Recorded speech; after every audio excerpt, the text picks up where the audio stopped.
All right, welcome in everybody. This is a live event. This is our Men of Honor Live podcast. We are here at National Youth Convention. And I'm just going to say out of the gate, I feel like a commentator at a sports event. I'm really enjoying this. We've been making comments about everybody walking by so far. We've got a lot of people mad at us, not going to lie. So hopefully those of you watching us from home, just don't walk by. Don't walk by. So this is our live Men of Honor podcast. We're going to be here prior to service tonight, like we are right now, and then after service, and before and after service the next 2 nights here at National Youth Convention. So if you're watching us now, please share with your friends, and we're going to have guests throughout the week, and we're really looking forward to doing this for the first time in the ministry department. So just to give a little bit of an introduction, most people know Dr. Comer, Reverend Comer, from Carmel, Indiana. Yes. Got another Indiana guy down here on the end, Pastor Anthony Wilkes from VV, Indiana. Pastor Wilkes. And then our special guest for right now is Pastor Stephen Traxel. Good to be here. I'm from right here. You've been there the before? Mitt. My mother-in-law does that about Wisconsin. That's interesting. How does she do? What does she do? I don't know. He's offended. So they stole my move. So Brother Traxel is the Missions America director, and his booth is right over here next to ours. He's got a lot going on over there, so we kind of planned this together so we could be nearby, kind of have a cool little zone of podcasting and barbering. Where tons of people will be walking by. They thought we might be inappropriate, so they just put us over in the corner. We're a safe distance away from young people. So this is great. Very excited to be close to you guys. And you want me to talk about what I'm there for, or you want to just wait? Man, we're just talking. You go for it. So yeah, what's happening over at your booth? Tell us about you got a few guys over there cutting hair right now. This is the second time we've done this at NYC. First time for us at Opryland Hotel. Giving away, actually not giving away haircuts, charging a love offering of $20. Stop the stampede! Stop the stampede! There's a line forming right now. Our free haircuts don't look good on you. Trust me, you wouldn't like those free haircuts. Guy getting in line. So we're actually selling our love offering of $20 for a haircut. All proceeds going to raise money for our Adopted City pastors. We're trying to raise an offering to get them to our. Which you'll be talking about here in a little bit, Deluge Conference. Absolutely. Whole thing for our pastors and their wives. We know the stress that pastors face, just the struggle, just not just their own family, but worrying about the families of their church. But to have a time to escape, I don't want to call it escape, but a time to recharge. Yeah. Connect with your wife at a place like Deluge, such a wonderful thing. So, we're hoping to get our pastors there. So as you guys have maybe heard, there's a thing out there that if we can raise $5,000 this week, we're going to be shaving that hair off. So I'll go real tight on my hair. So if we can do it, but I'm hoping we get like 400, maybe 4,800. $200 shy of that 5,000 mark. It's still a good offering, but I won't have to shave my hair off. So but then that's $200. We're going over. We just keep telling people we're really close. We're really close. We're not gonna let anybody know where we're at. So we had a good day today. I probably did 26 haircuts today myself. Besides, we got 5 other barbers cutting, and they drop off every little while. So how far along are you against your goal? How are we tracking this? We're really close. Come on. We're tracking this. Merry Christmas. We are. Wish you could see what we see. We actually how we check, because we're also selling some really cool hoodies and T-shirts. So is that going toward it? No, it's only haircuts. No, that's just getting our money back on those. No, the way the $5,000 is to be raised is through haircuts and donations. I see. The other ones we're just selling T-shirts and swag for the booth, but not part of the $5,000 because that's money we already paid out. So we're just getting our money back on that. So. If we can raise $5,000 through haircuts and donations, we will. We probably made, I don't know, close to $1,000 a day. Maybe on that's haircuts. great. That's awesome. So we got 2 more days, full days. Of course, we did a lot of haircuts today. I don't know how many more haircuts we have left to give. but hopefully they'll stop by and just give us a donation anyways, because it's for Missions America. All the proceeds go to blessing our adopted city pastors, which is really important. Absolutely, and that is a fantastic conference. We are going to talk about this throughout the week, but the Women's Esprit Department and the Ministry Department put on this conference. We've been doing it now for 7 years. Wow. I believe it's 7 years, or maybe this will be the 8th year, but it's at Myrtle Beach. For all you pastors out there listening or watching or maybe hearing this, April 26th, 27th, 28th is a fantastic conference. You can pre-register at the Women's Esprit website. They have all the hotel information there. So that's really awesome, Traxel. So you're 1,000 in, and when you get 4 more, and then you say goodbye to the locks. Yes, sir. For at least 4 or 5 months. Nice. How long it takes from. But the thing about the Deluge Conference for pastors and wives, I've heard people say, well, I don't need it. My marriage is great. Let's talk, see what your wife has to say about that. So, it's not, you don't go to these things to make your marriage better. You go to keep your marriage doing well. There you go. Right? Great. So there you go. So that's why we Attaboy, it's important to go to those things. Any reaction from down on this end on that? No. Ditto. Okay. Sadly, Ditto. I've never attended. Really? This year, though, right? This year? I'm going to attend this year, but I haven't. I thought you came one year. I guess Nope. some other guy looked like you. I'll Lucky tell you, guy. Deluge was transformational for me. I went the very first year, and it was when Brooke and I were trying to make the decision about whether we were going to move to Indiana or not from Tennessee. It's where we'd always been. And that weekend was absolutely pivotal in us making the decision. And it was a God thing. I just needed that extra little push, that confirmation, that time with fellow pastors, their wives, just to kind of get some confirmation. So a huge blessing. And being on the beach ain't bad. Yeah. Yeah, the sights is just incredible being that close to the water. And, another thing is just being around other pastors as well. I mean, that's such a ministry to its own. I mean, all of our panel discussions and ministry and being there with Sister Baus and with the teaching that goes on there is phenomenal. But being there with other pastors and sharing struggles with them, I mean, it's just so strengthening. It's been a lifesaver for us from the beginning. It's really interesting. We were planning Deluge with the Reinhardts in Nevada. And the conference, our first conference, is going to be in April, and our church was destroyed by landslide in March. So out of the gate, my wife and I both felt like we were doing this for, everybody else, working, Sister Reinhardt. I'm telling you, she's just amazing woman of God.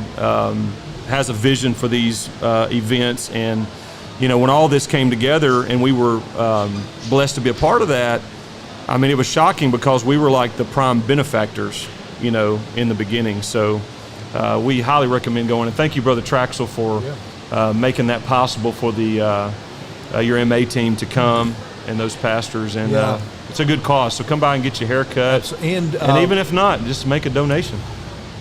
Of course, and also we want to get young people to buy our booth. We'd love to get their information. Got a lot of good things happening 2022 for Missions America.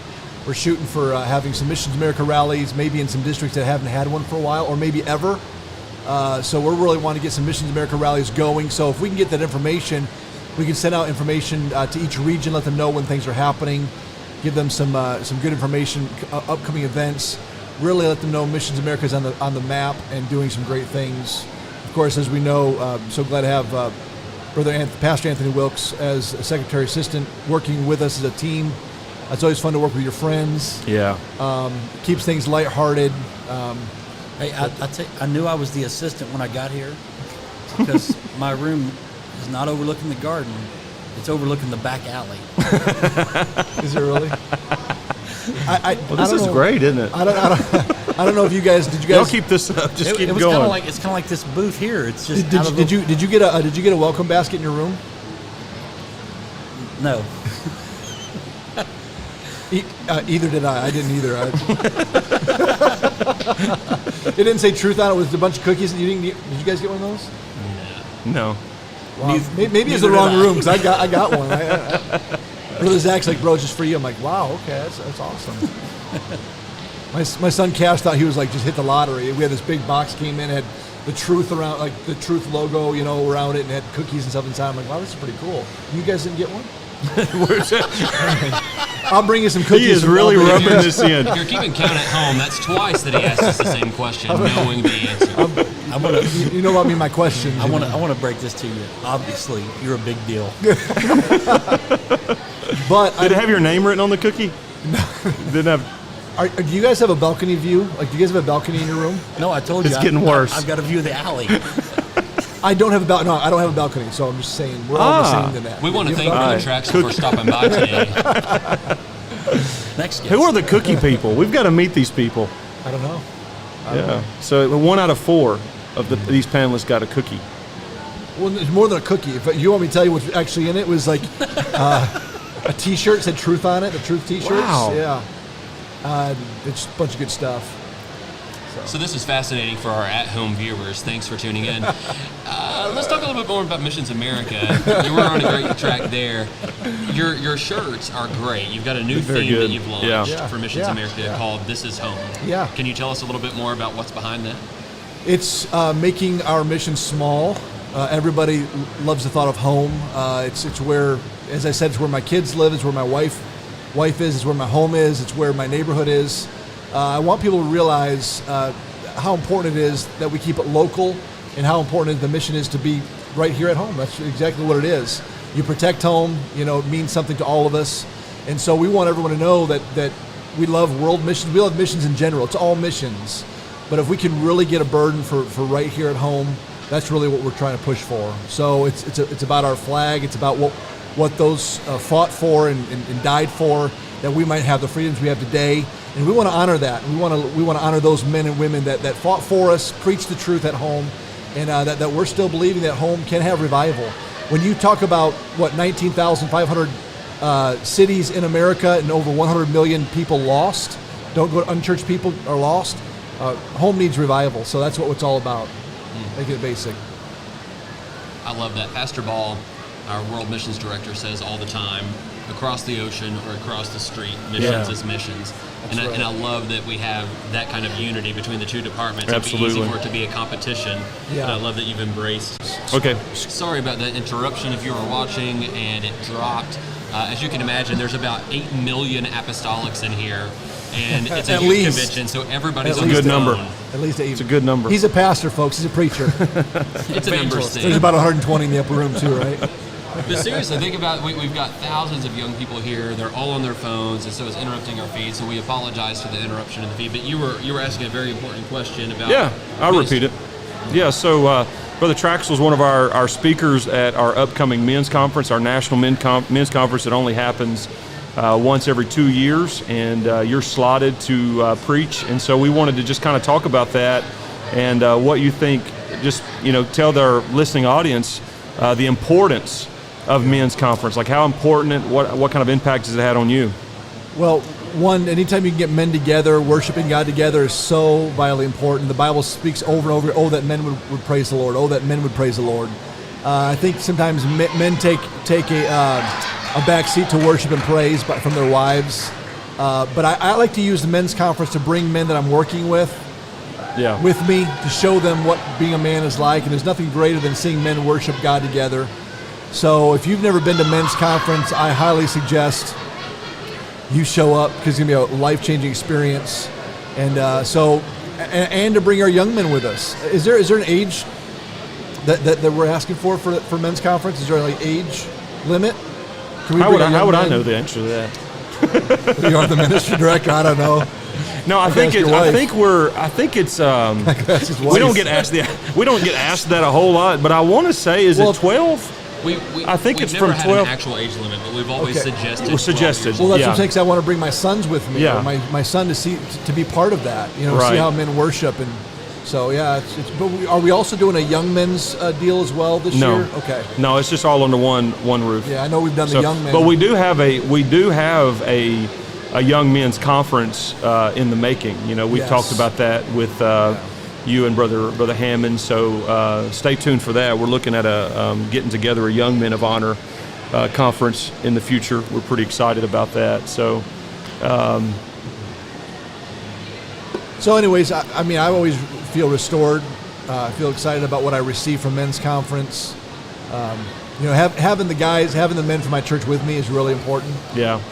To worship together and see them be blessed. So if you've never been to men's conference, make plans this year, January.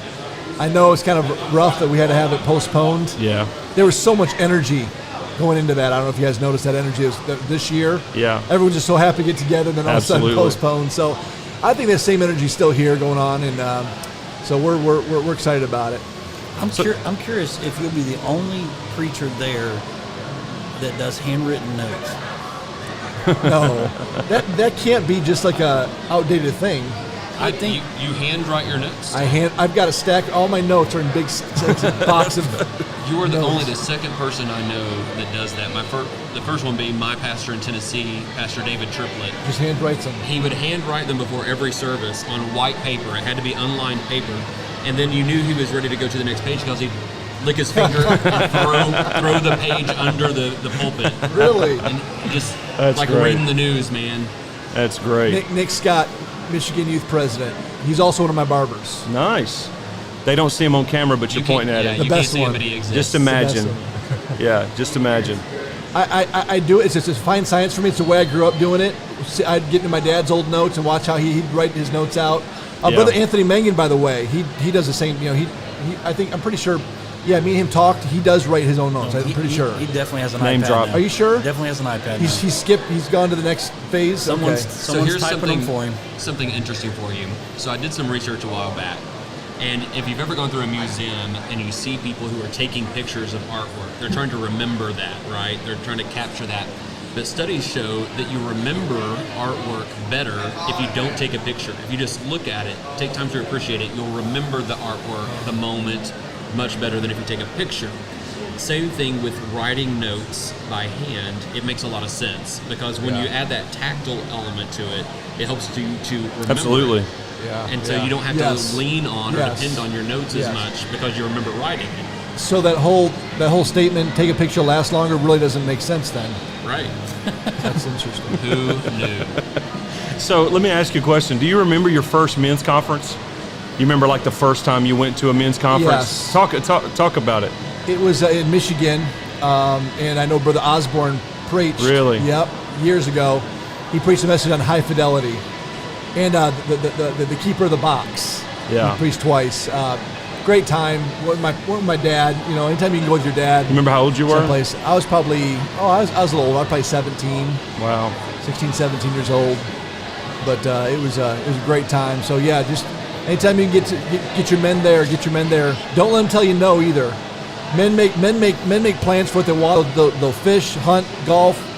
They need to make time to go to men's conference. Preach a little. That's true. Man. That is true. That is true. Well, I think we've got maybe 5 more minutes with him, 5-10 more minutes. What else you guys got down there for him? What's it like to own a barbershop and pastor at the same time? Is that what you wanted to ask me next? That's a good question. Good man. Hey, listen, He asks his own question and he answers it. We're all is just classic gonna track. say, You We're guys gonna- can hey, just we'll see leave. ya. You guys can We'll just see. leave. That is classic tracks right there. I would. What do you think about that? Why I'll are we tell you even what I here? think about it. I would say anybody. There's trouble right there. I would tell any young man that's thinking about what kind of job to do, I would say become a barber. It's one of the coolest jobs ever. As you guys know, me and Brother Wes went to Bible school together, and there was a guy named Jose that was cutting the guy's hair. So I came home from Bible school. I was a youth pastor. I said, you know what? I got to do something. I want to get married. I don't know what to do. And so I thought maybe I'll be a police officer. You can see me being a police officer. I'd be ripping my glasses off and give guys tickets and stuff. I can totally swing that. But I didn't want to shoot somebody, so I said maybe I can't do that. So I decided to start cutting hair. I got a little hair cutting kit and started cutting all the guys' hair. And a year later I went to barber school and started cutting hair. And the barbershop I started at in 2001, I bought it in 2006, and I've been doing it ever since. So any young man looking for an awesome job, I tell you what, it is absolutely a great avenue for ministry because you're talking to people. Once they're in your chair and you cut half their hair, they got to listen to the rest of the conversation. They can't go anywhere, So I just think it's awesome. Thank you. So I would say we're raising up an army of barbers. I don't know, you see 5 guys here. That's not just a burger place. It's actually a barber shop. 5 guys. My mind went there, I'll be honest. I thought about a hamburger. A hairy hamburger. So yeah, I think it's great. But I think getting our kids involved in teaching skills, some sort of working with their hands. Yeah. I think it's wonderful. That's awesome. So, Well, I'm not really going enjoyed to it. ask them, but I'm going to ask you. Do you have any more questions for yourself?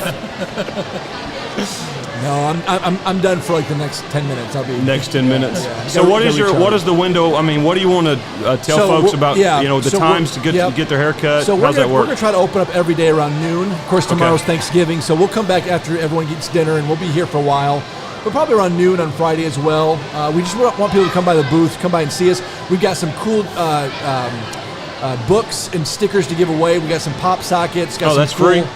The books and the stickers are. The pop sockets we may end up giving away anyways, but we got hoodies and T-shirts that are really cool.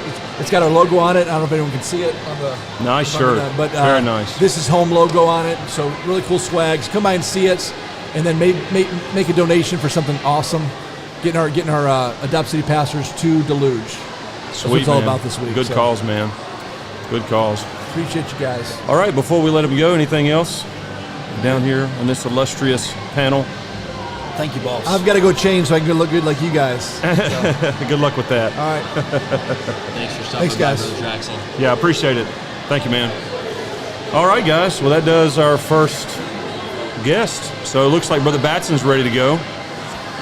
He'll come join us and sit down for a few minutes. Man, I want to say I think everyone's going to love Brother Traxel at Men's Conference. Yeah, He's an Absolutely. incredible man of God. absolutely. I love Yeah. having fun with him. I'll but be he's an honest, incredible man I'd of God. never heard him preach. I've known Brother Traxel for half of my life at least. Yeah. And had never heard him preach. And so when I saw that he was going to be one of our speakers for National Men's Conference, I had to go online and look up some messages. And I have probably listened to about 20 plus messages from Oh, Brother man. Traxel since that point. Man. Phenomenal preacher. If you've never heard him, you're going to be really blessed. So I think I stalled and gave us enough time to get Brother Batson hooked up to all the wires. He's part board now. He's all wired up. The man, I like it. the man, Brother Batson. Thank you for joining us, my friend. Welcome to Nashville.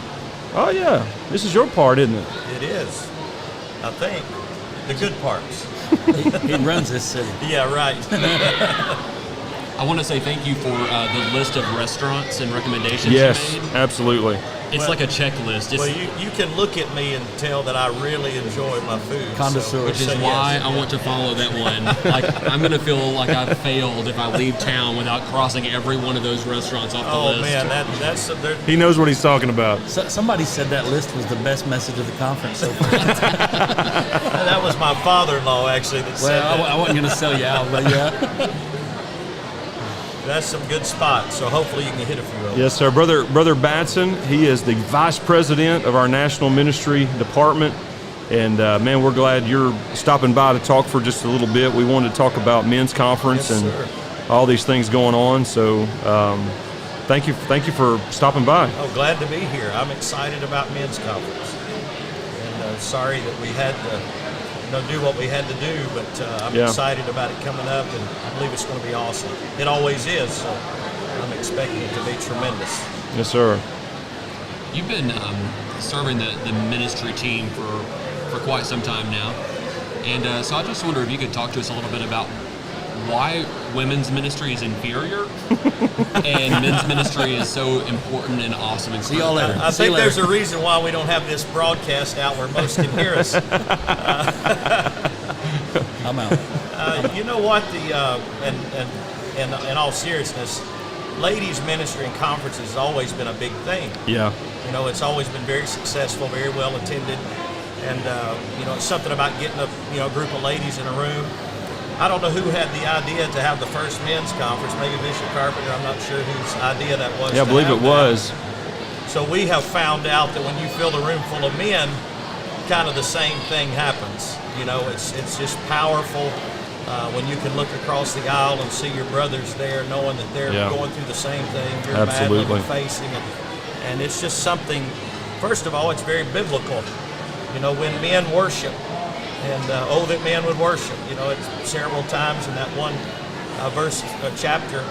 So there's something powerful about that when men steps into their rightful place and begins to worship God. It's amazing. The men's conference is absolutely incredible every single year. You know, men's conferences kind of come along after ladies' conferences, though. Yeah. And I noticed locally, it's hard to get men to buy into investing in themselves. Right. Yeah. Now, they'll go hunting, fishing, Right. golfing, but to think about investing in a good themselves, point. it's hard for men. Right. But when we do it, it's powerful. Well, I've never seen a man leave men's conference that was disappointed. Right. That's You know, Yeah. I think that's where we. You don't pastor some of our men, but that's just kind of kidding. You heard it here, folks. Yeah, right here. God bless you, River. Brother Wilkes, We are still alive, so. Brother Wilkes will go get us in trouble. But you know, we always struggle with getting men there, trying to, and we talk about it almost every one of our meetings. Yeah.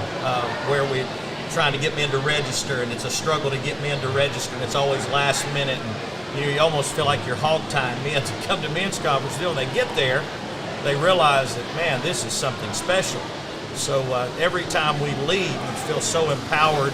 You know, the last men's conference after Brother Vasquez' message. Oh, man. I mean, that's It's one of the most incredible. incredible services I've ever been in. You know, and I felt like I could take on like a hell with a riot. water pistol. You know, that's what I felt like, you know, when we was leaving that men's conference. So we just encourage men to get there, pastors to do everything you can to get our Yeah. men there. I'd add to that, as for me, as I bring our men every time, I'm thinking this is going to be great for them. Yeah. And I'm going to go so I can connect with them. And usually about 5 minutes into the first message, Yes. and the first tear rolls down my Oh, face, yeah. Oh, yeah. I realize I need You it. need it. I need it. Absolutely. Absolutely. Yeah, I was thinking that moment with these planning this with Brother Vasquez. You mentioned that because that was such an explosive moment. I mean, the way I've described that moment, it felt like we were about to riot. That's the truth. I know that sounds bad. I mean, we It wasn't going to sounds riot, bad nowadays. but it definitely does. But it was so intense. Oh, it was. I mean, there was and what it was such a strong call to action. Absolutely. I mean, I felt like he was like a captain at the end of the boat, just rallying the troops, and it's like everybody was so motivated. It's like, what are we doing? You know, it was incredible. But yeah, it's those atmosphere, those type of moments that you just don't get anywhere else.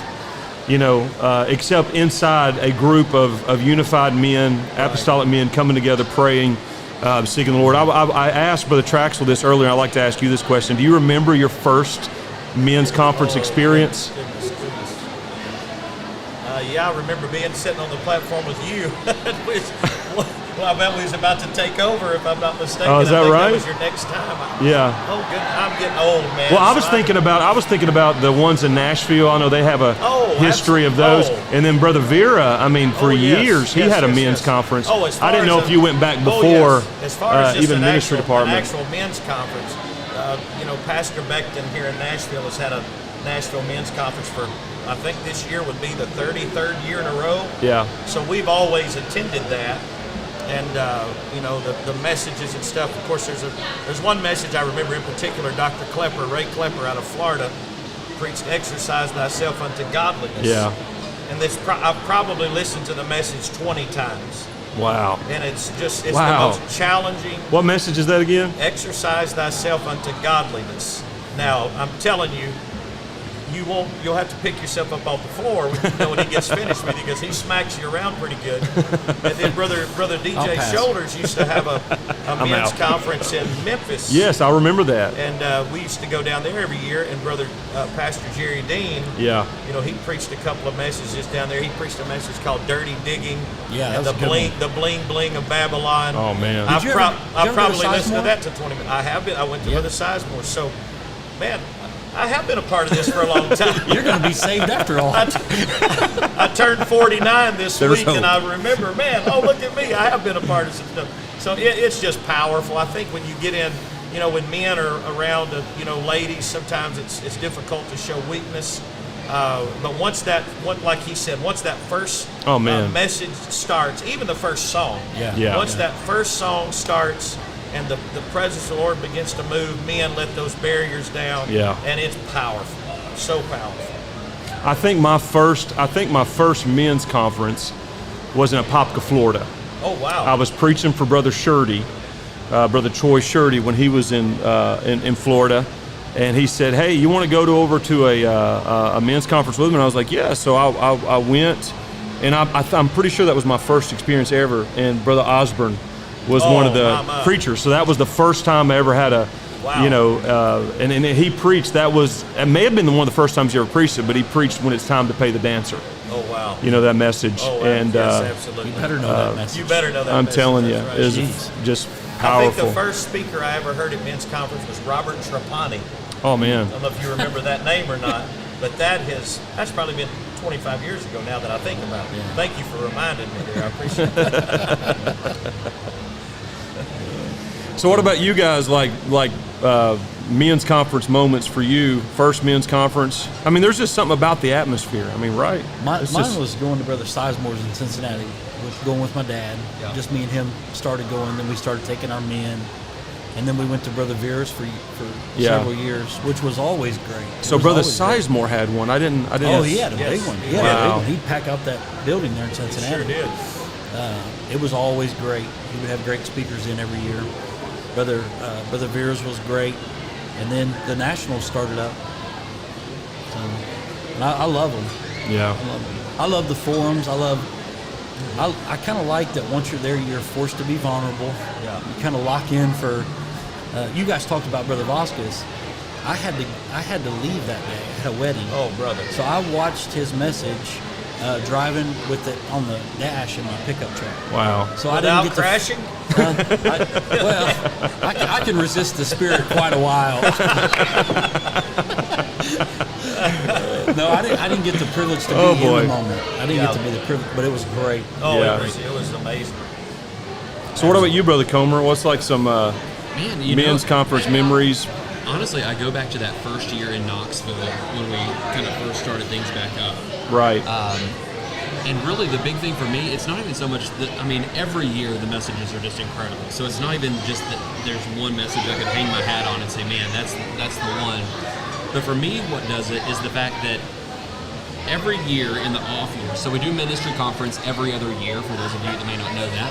In the off years, I can't tell you how many people from my church are asking, hey, we're going to Yeah. conference. Do you know when it is? What are the dates? I need to go. Right. And men are just like so excited to go, whereas earlier, like when we first started this thing back up, it was a little difficult trying to get some traction, get people excited about it, get men to Yeah. ask off work and burn their vacation time. Right. But now, That's they're it. planning like a year and a half Yeah. in advance. And that to me is such a powerful thing that, this national ministry department has played such a pivotal role in really, helping men step up to the plate. So Yeah. kudos to you all on the team. Yeah, it's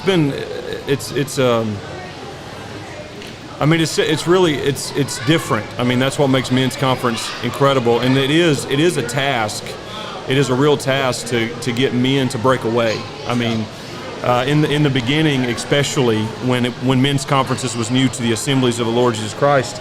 It was a real struggle to get guys motivated because there's so much in a man's life in the day and hour in which we live, with family time, vacation time, overtime, and all of these different variables, and then to add something else in the midst of that. But I think you said this earlier. But what ends up happening? You come one time. I mean, that's it. You want to make them all because there's just this. I mean, in my opinion, it's like a transformative atmosphere. It's like a place that I mean, it's just going to be fantastic. So we're really excited about men's conference, and we're thankful that Brother Batson is with us, helping us out, Glad to be here. moving this thing forward. They're kind of random, but what about what was the message Brother Akers preached? Oh man, I can tell you. I know a man. Was that I it? know a man. That was probably the first, like the message. Most of the time, not against anybody else's message, but usually at a conference, there's like that one takeaway, and I think that was the message for years that everybody referred to, at least in my experience. That message. Was you there? Do you remember that Yeah. message? Oh my goodness, yeah. Face meltingly awesome. Yeah. I mean, if there's a message that helped build this conference, Yeah. that's one of those messages. Yeah. And then, Yep. correct me if I'm wrong, but there was such a vulnerability factor in that message for him. It was like the air was drawn out of the room. Oh my man, I'm And telling you. everybody in the room I get thought, chills thinking he's about it. talking to me. Yeah. This is me. You know, I think that was the first time, like, you know, there's the cliche of taking the mask off, you know, but man, that was really one of those moments where everybody, I think, had that breathe deep moment where they felt like, all right, Yeah. I can be vulnerable here, Yeah. and it's okay. One thing that always drives me nuts, I shouldn't say this on live here, but is when someone's preaching a conference camp, what they say, I'm going to be transparent here. Yeah. And then they say the most general thing. Yeah. And- Yeah. But when you see a man of God really become Yes. vulnerable, and Absolutely. transparent, in a message like that, it takes Yeah. you to that place with him. It does. You know, it was. Well, we see that so often in ladies. You know, they let the walls down very easily. Yeah. Very You know, true. and for a man to show that vulnerability, that's when the change happens. You know, that's when God really starts to do the work. And that's at the end, even at the end of our conferences when we do the anointed towel. Oh yeah. You know, there's something special about that. Yes, that you sir. are taking a piece of that even home with Absolutely. you. You know, you look. I've got on my desk in my office at church. You know, I've got 4 or 5 of those. Laying Yeah. there. And then when you just all of a sudden that floods back the memories. So it's an amazing thing. And I wish that we was coming here for men's conference. You know, I'm looking Absolutely. forward to the day when we have to have a 5,000 seat auditorium Absolutely. for our men's conference. So talk, we've got it in the notes here about what happens at men's conference. For folks that are tuning in and listening that's never been, they just heard snippets of the towel ceremony. Yeah. So talk a little bit about that and the experience that goes along with that at men's conference, because that is a tradition that we have. Well, first of all, it's every conference is power packed. From the opening, the last 2 years ago when we opened with the 30 minutes of prayer, that was powerful in itself, and we plan on doing that again next month or in January. We Yeah. plan on starting out with that 30 minutes. So that kind of sets the atmosphere, and then the music and the singing is powerful, and then Brother Chesser, I don't think he gets enough credit for what he has done to push the men's department forward. You know, he has taken that and it's just exploded. And he always preaches a challenging word to us, then followed up on Friday night. Then the camaraderie of fellowship Yeah. after service, men sitting down eating and laughing and having a good time. I don't even want to know what happens in those cabins and motel rooms, back after that Friday night service. Then we come back in on Saturday morning and we're challenged again, and we usually have a roundtable discussion and some question and answer sessions. Then we follow that up with more singing, and then we usually end with 2 powerful speakers, and then at the end, most of the time I think it's been some of the elders, the bishops, Bishop McCool, Bishop Carpenter, some of these men that have anointed these towels that has that year's theme on it, the date and all of that they hand out, and we all pray together over those.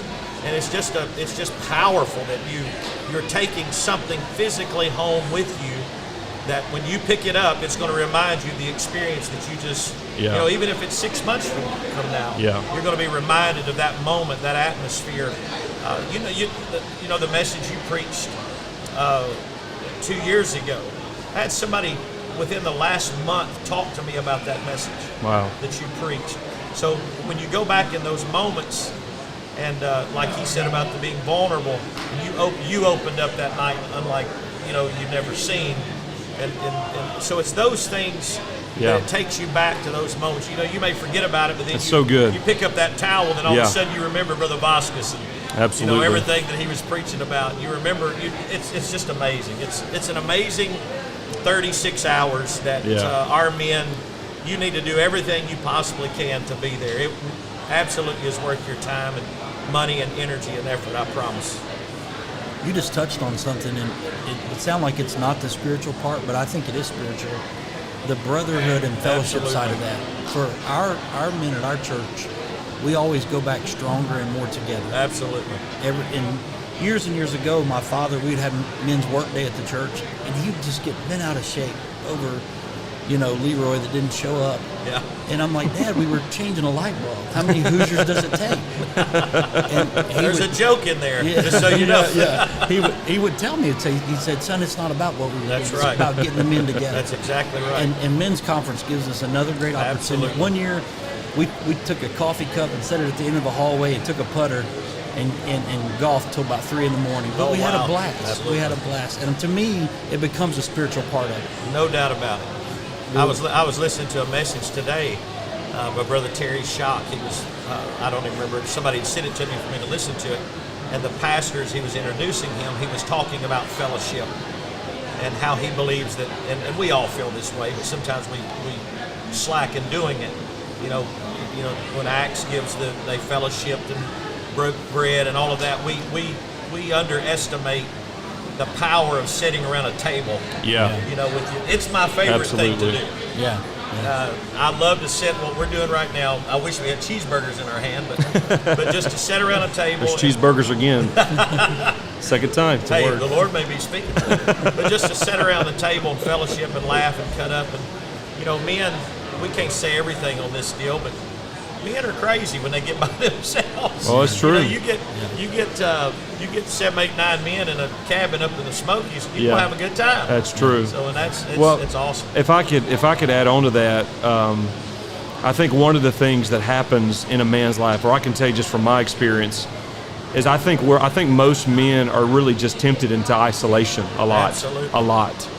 I look at the prophet Elijah. Sure. Those moments in his life, the juniper tree, and there's something. I can't say this about every man. I think it seems like it's a part of most men. Absolutely. But for me, I have this kind of a withdrawing thing that happens to me. Absolutely. That I just kind of want to, when I'm struggling, I just kind of want to get in my routine and just keep doing things and just kind of pull back. I think it's just you. It's probably yes. No, it's not. It's not. Thank you, Brother Wilkes. I was opening my heart, and the dagger just went right there. No, and so when you go to men's conference, it kind of pulls you out of that isolation, and like when I think about David Akers' message, and we keep going back to that, but when I think about that message, it reminded me a moment at Because of the Times a few years ago. I think we were there together. With Brother Shoulders, but there was this moment, and it was like, I think it was a panel discussion where these guys were just like, I don't know. I mean, it was like, sometimes what you get is the hero side. Yeah. You get the hero and the highlights. You don't get it. At conferences, you typically don't hear people get up and say, I'm struggling. Right. I'm having a hard time. I don't know what we're going to do. And all these.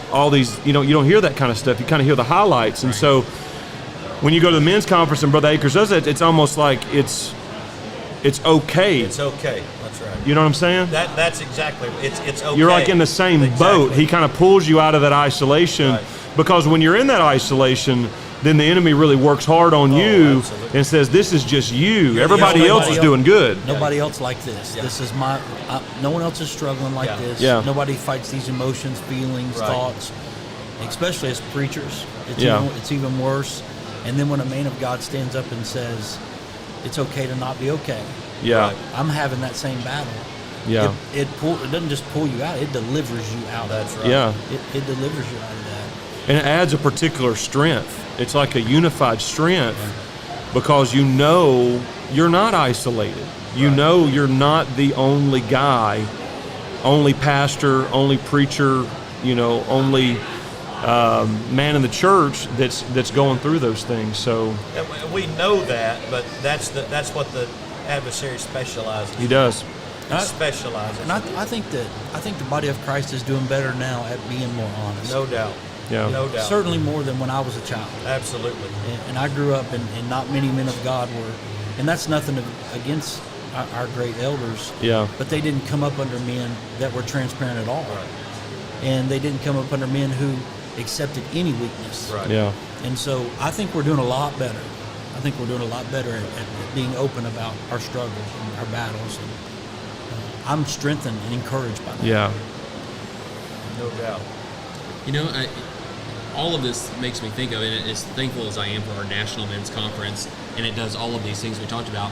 It's why it's so important that we have Menistry established in every church individually. Yeah. Amen. Yes. Because the Yes. local body needs this as much as we need it on a national level. Absolutely. When I first moved to Indiana to become a pastor, like an actual pastor, I'd done everything else in the church. I was a youth pastor, assistant pastor, bishop over the third offering pan on the right. Like I did all the jobs, right? That's a cool title. But I didn't know Bishop of the third offering plate to the right. from the right. You had to be very specific. No, you can't go to the left. No, Better that's be to somebody the right. else. You got to stay to the right. But man, I did everything in the church, and I was in the van driving to Indiana to be pastor, and realized, do I really know what I'm doing? Like, what does a pastor? And so I started listening to a podcast about pastoring, and they were specifically talking about this one quality, going through the Word of God. You know, what does a pastor have to be? And one of them was given to hospitality. Yeah, absolutely. Now, you talked about solitude. Man, I love my solitude. I do too. My mom is part vampire, you know, so she'd come home and like draw the curtains. Well, hey now. I love you, Mom. But you know, she would come home and draw the curtains, and she was just Hope like, Mom's she'd been not at work watching. all day and doing her thing. And she just wanted- Brother Comer needs to be at men's no conference. one's gonna let me finish now. I'm We're already done. ruined Okay, everything. okay, Jesus, I'm okay. sorry. No, go for it. It just kind of got us there. No, Okay. you know, but I mean, like, she liked her solitude. She'd draw the curtains, and she would just like needed to recoup. And so I just became that over the years. Yeah. And so I would get home from work and like draw the curtains, and you know, I just wanted to be with my family. And I realized listening to this podcast, man, I got to work on that and open my home up to other people. And I got to tell you, it's now common in our home. In fact, every Sunday we have people over to our house. That's and our awesome. house is full. It's crawling with like 30 to 40 young people and new couples in the church or whatever. You know, and I guess I'm going through all this to say, I can't tell you how much that I've needed that fellowship with other men in the Absolutely. church. You know, Absolutely. It makes those moments, you know, we all have to have difficult conversations in ministry all the time. We Sure. have to sit down with somebody and bring a hard truth. That becomes infinitely easier when you've got like a relationship with that person. Yeah. You've sat down across the table and broken bread Absolutely. together, Right. and they know that you're not just there to pick on them. Yeah. So anyway. Well, I didn't think mean to of, get no, monologue. that's good. I just thought about this. Y'all can tell me what you think on it, except Brother Wilkes. I don't want to hear your thoughts. Oh, you're going to hear them. Oh, we know. I want to hear his. You know, the Scripture says that we are to bear each other's burdens. So a good question is how do we do that if we don't know? Absolutely. You know, I mean, really, that in my opinion, you know, just thinking this out, that's one of the blessings to the vulnerability. Because if I don't know what you're burdened about, I can't get under the load with you. Right. You know, and then you'll just struggle alone. And I'm going to tell you, it's really interesting because, you know, we were just talking about Deluge conference, but it's interesting now that I'm kind of stepping back and looking at both of these things because ministry, you know, we're experiencing that with the vulnerability, you know, Brother Egg's message, but in at Deluge, it's a similar blessing of hearing other leaders, you know, talk about, you know, their real story. Sometimes what doesn't get promoted in the highlight reel of social media.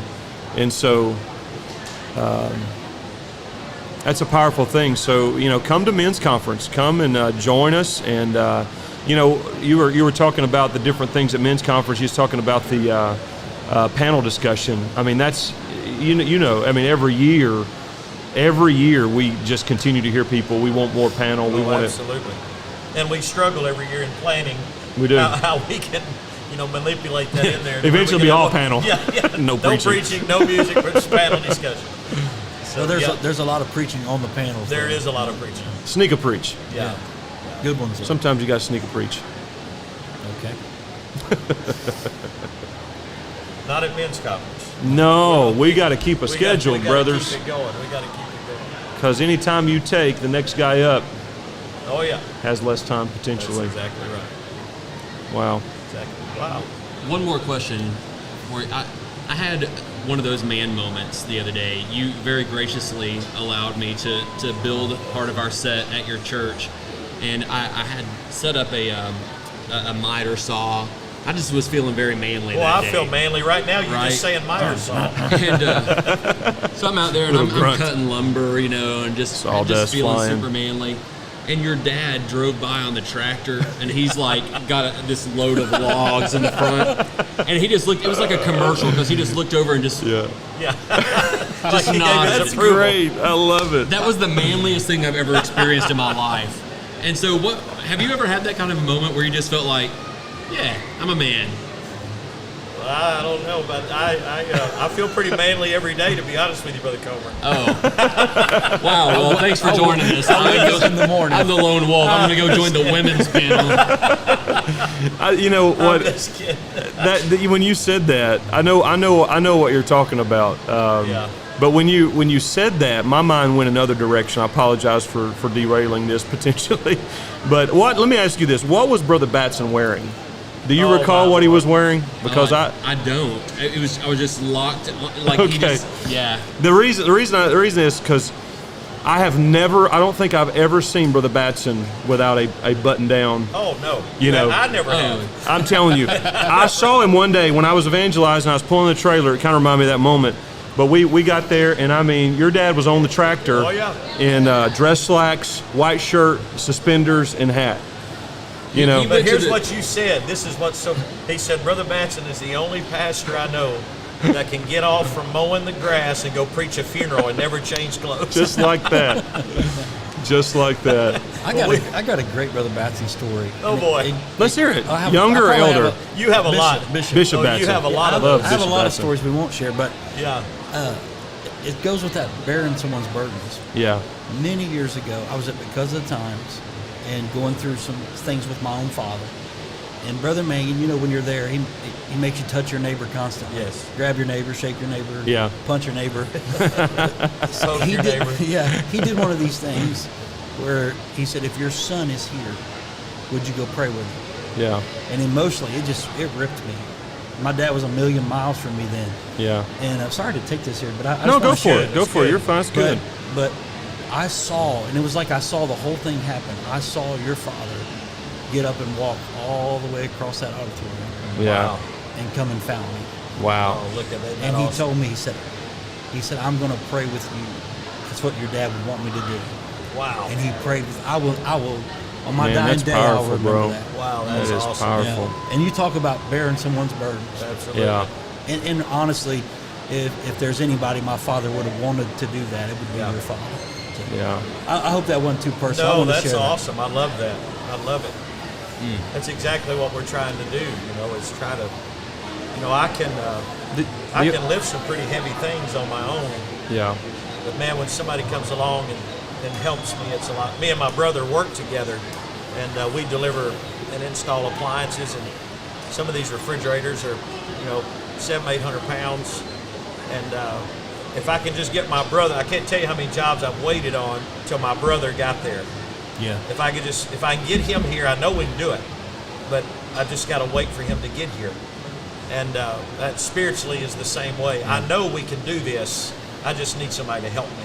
Wow. I know I can overcome. I know I can beat this. I know I Yeah. can survive this. But I need somebody to come along with me and help me. And I think that's where men sometimes resist, Yeah. because we do feel like we're Superman sometimes. That's it. You know, Yeah. I use this in preaching sometimes. When our boys are small, we're handing them, G.I. Joes, and here's Superman shirts, and here's your cape, and we a lot of times set them up for failure, that they grow up thinking that they can do anything. You can't Yeah. do it all by yourself. No, that's and true. the quicker you realize that, the better off you're going to The be. brotherhood. That's right. If you don't Exactly. teach them, life will. That's absolutely. Yeah. Our conference theme this year is the brotherhood. Yes, sir. And so that's our our point and our theme, is coming together, supporting one another. The scripture says, "Love the brotherhood, honor God, love the brotherhood." Yes.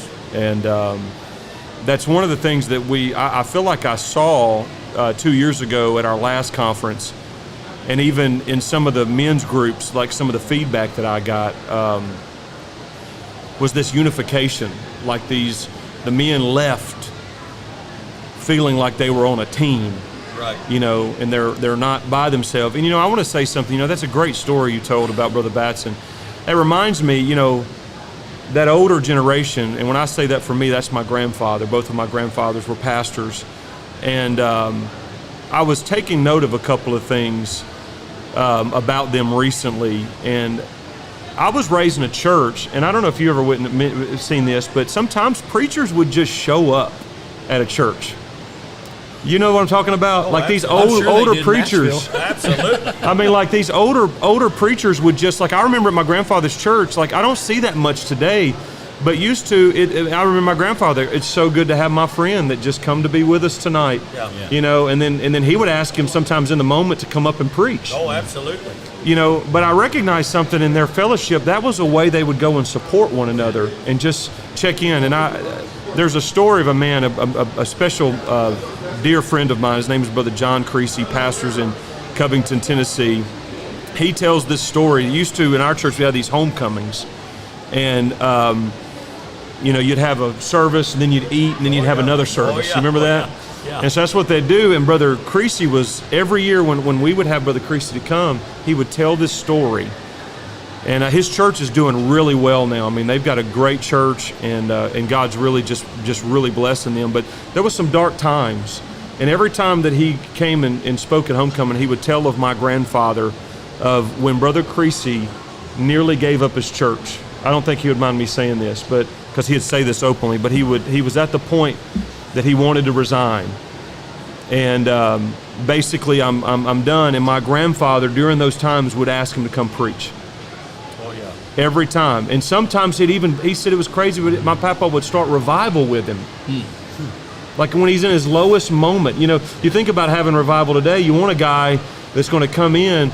Who would ever think getting a guy that's at his lowest point and say, but you've seen that fellowship and that dynamic of encouragement. And God used him and his wife during that.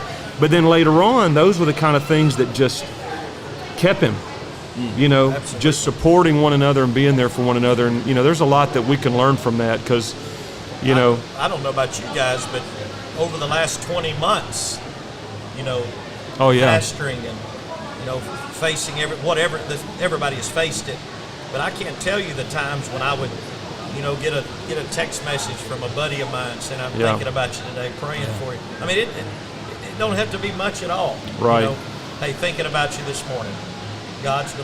Everything's gonna be all right. And that's something. And that feels like you can go fight another day. Yeah. And that's what it's all about, is getting up every day and surviving that day. And so I think that, you know, our men, and our men are more, I think you said it a while ago, Brother Wilkes, about the generations before us. It was almost that, you know, that fake it till you make it thing. Yeah. Yeah. There's, and I hope this isn't offensive, there's not a No, go for dumber it. statement than fake it till you make it. I mean, it's really not. You know, but I think that our generation, especially our age, I think we're all close to the same age, and the generation that's coming up behind us are so much more open. Yeah. And there's, to me, and I'm sure that you can point out areas where this is not true, but there's less competition now where you feel like you have to be at the top. Yeah. You know, it's okay if you're struggling and you tell me you're struggling. Or, Absolutely. You know, hey, man, I'm not doing so great. When it feels like, you know, 30, 40 years ago, how you doing? We're doing fine. We're doing great. When on the inside you were dying. You know, so I think that is something good about this younger generation that's coming up. And I think it's even in my generation, our generation. I'm a little older than you guys, but I think that I think we can talk to one another about our weaknesses and not worry that they're going to leave Yeah. and talk about us. Absolutely. So I think that's why it's so important to have, you know, that old saying about if you died, you have 5 friends, you've really done something. You know, in your 20s, you're like, oh, that's, you know, I got way more than that. I need 5 or 6 hands. But the older I get, Yeah. you realize that if you have true friends, I got to quit hitting the table there. that means the world. If you have somebody, you can pick the phone up, and no matter what you tell them, and I feel that about you guys. I really do feel that way. Yeah. No matter what I would tell you, you wouldn't think less of me. Right. You would say, you know what, Nathan, you can make it. You can do this. You can overcome. And so I hope that through this ministry, Yeah. that men feel that. Yeah. That they feel that. Absolutely, man. That's great, brother. Thank you. Thank you. Any parting? You know, we're getting ready to wrap this up for the night. Anything else you'd like to share? Wrap up. Well, I will say, you know, we're talking about men's conference. Just a come join us. Maryville, Tennessee, January 28th and 29th. It is going to be incredible. You can still register. Registration's still open. Correct. Menistry at aljc.org. And come see us. You will not regret it. It's going to be big. Every year it grows. Yes. In what I feel like momentum. I really do. I mean, I feel like it's momentum. Every year we just think, can it get any better than this? Absolutely. You remember that? You remember that one year we had Jerry Jones Oh, yeah. lined up to preach? Yeah. And was you preaching before him? Unfortunately. This is a great story. Brother Batson was preaching, and I'm going to tell you, this man tore it up. Yeah, I think this was one of the first times that he preached, maybe a conference or national conference or something like that. It was the first. But I mean, I remember the place was rocking up in smoke, and Brother Carpenter and I think we were in that transitional phase where I'd just become the guy, and so we were just, and we didn't know, like, how do you preach after that? I mean, seriously, where do we go from here? I'll tell you, you called Jerry Jones to the pulpit, and he did just that. He did it, didn't he? Oh, my Lord. Did he ever do it? It was and amazing. there was so many people afterwards that was thinking that too, like, oh, there's no way they're putting up another preacher after Batson preached like that. There's no way we're about to do this again. Brother Jones says, "Watch this." And Yes, he did. Yes, he did. You sit Hold down. my bag. You sit down, boy. Sit down, boy. Sit down, boy. Hold my Bible. I got something for you. That boy couldn't carry my Bible. Woo, I'm telling And you. that is the God's honest Oh, truth. that's funny. But it was explosive, and you walk away from those conferences and you think there's no way we're going to top this. And then every year, but I think the need is just greater. I really do. I think as we get closer to the second coming of Christ, Absolutely. it gets greater. The need's there, the desire's there, and we're excited. So mark those dates down. Thank you all for being a part of this. We're going to be live right after service tonight. So please tune in, share the feed. I'm not even saying that right. How do you do this? Share the link, share the post. Share the post. Facebook, Twitter, YouTube. Brother Chester still says Share. World Wide Web. The internet. Get out your homing pigeons. Is it still www? Does that still work? Tonight after service, we have Pastor Steve Smith and Pastor Nate Whitley. It's going to be a great time. So we'll see you then. We'll give you a 1-minute warning when we're going live. Until then, we hope you join the stream for the Crusaders' first night of National Youth Convention. God bless.